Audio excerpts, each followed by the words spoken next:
I moved out on my own and I went through 3 different roommates. Before I met Carrie, we hit it off right away. She doesn't live with me anymore, but I've learned that I like to live with girls like her. Most of my roommates have been fun, nice, and creative. So I put up another ad, and this beautiful young woman shows up. And as soon as she walks in the door, Mikkel and I look at each other. We know she's the one. And that was Carrie Delaney. And Carrie walks in, and she immediately just saunters up to Mikkel and says, "Hi, girl, how you doing?" And she's in her 20s, and I'm thinking, oh, she's too young.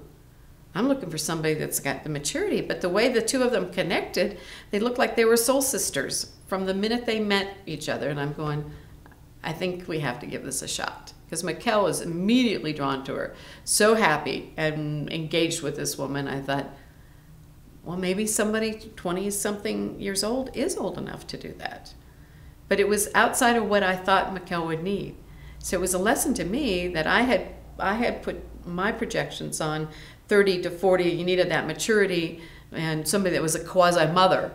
And the reality was she just needed a roommate. Carrie really showed us how to have a roommate, because they started doing Wednesday night entertainment, and they'd invite everybody over and they'd plan their menus together, and they really were roommates, not Mikkel getting a caregiver, but they were roommates. And she had no problem taking her to the bathroom. She had no problem putting her to bed. She just was glad to help out in all those areas.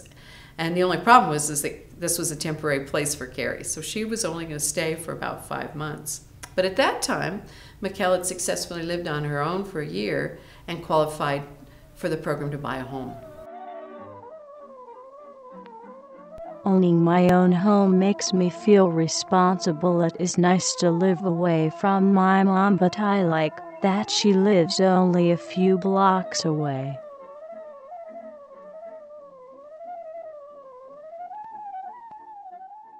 I have had 9 roommates and have gotten to know some of their friends and family. My community has grown bigger through them, and they have met my friends as well.